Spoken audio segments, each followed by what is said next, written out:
Hi guys, today we're going to be talking about how to work with colour. This is a subject that's widely overlooked and it's thought of as being largely fluffy and pointless, and it's really not. Colour is a fundamental part of our being and it relates directly to our psychological self, and everything that is psychological is actually going to end up as being physical. There is no separation of that energy flow. It all bleeds into one thing, so we really do need to remember that. If we're serious about healing ourselves or healing others, or actually understanding ourselves and understanding situations that we find ourselves in, then we really should pay attention to colour and how we can actually work with colour in our daily lives from a therapy point of view, as though colour is an actual tool. We start by truly paying attention, and I don't think any of us do, truly paying attention to the colour in our everyday life, and that's where really you would start with this. So you would look at, for example, the colours that you may decorate your room, or the colours that you may choose to wear. And just to give you an example on this, for a very long time I had to have a yellow kitchen. There was just no choice of any other colour. I couldn't face a different colour kitchen, it had to be yellow. And if I go back, I never thought about it at the time, but if I go back and examine that subconscious decision, that was a very good subconscious decision, because at that point in time I had huge food intolerance and I had a very big problem with digestion, and I was actually quite poorly, and it was all food related.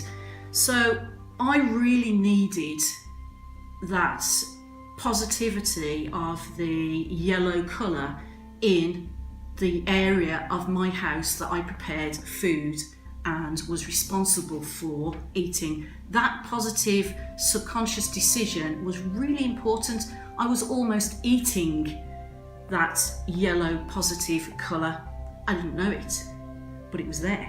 For example, if you look and observe the colours in rooms that you feel uneasy in, or rooms that you just don't like, just take a look and think about why you why that feeling might be there. Is it colour related, or is it an energy that's passing through? But is it colour related? Always examine the colour first. And if you look at what colours you choose to wear every day, really, really important. So for example, if you need to wear black, you choose black. You could be choosing black. Black is significant if you feel like you need to have protection.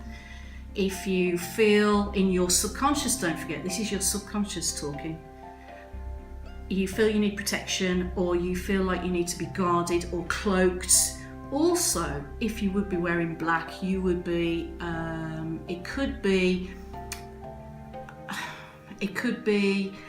it's linked with exhaustion, either mental or physical. So it is a cloak and a preservative around your energy field. That's why you would choose black. So really start to examine on a daily basis what colours you're actually choosing in your subconscious mind.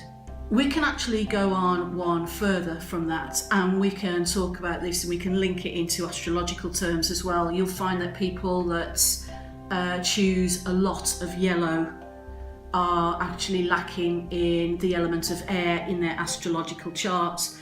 And everything, as in most spirituality, everything all does link together.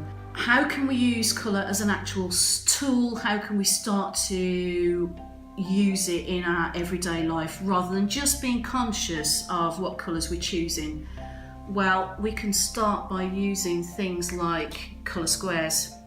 So anyone who's been to a healing with me knows that I use colour with healing a lot.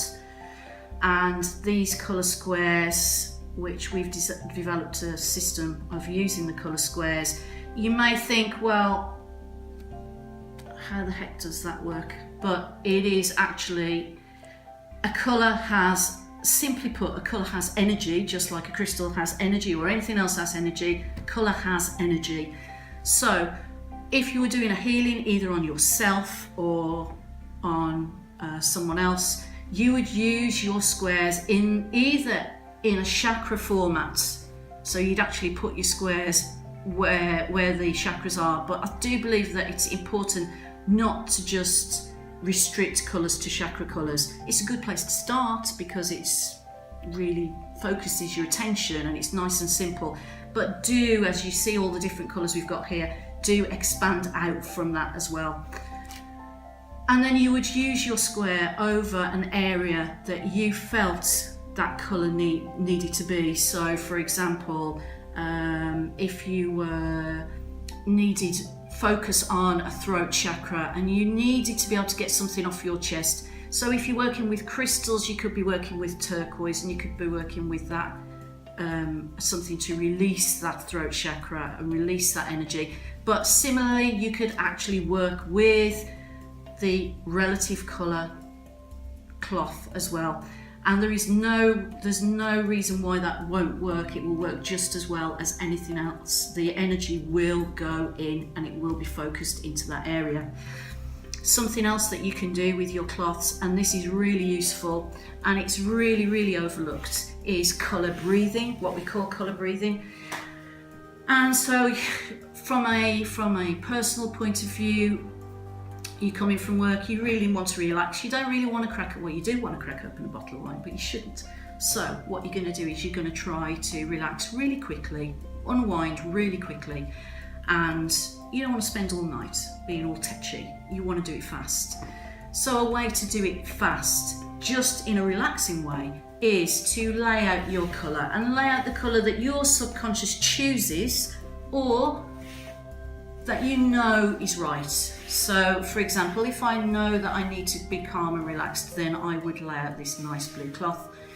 And colour breathing is it's real simple technique, especially for people who don't do a lot of meditation. So from a healing point of view, it is invaluable. And then you would actually get yourself comfortable, and I mean more comfortable than I am here, because I'm not really very comfortable. So you would actually be in a nice comfortable place, maybe lying on the sofa, lying on the bed, actually get a cushion on your legs and actually put your cloth in front of you and just totally focus on that colour. So you've got nothing around you apart from the colour.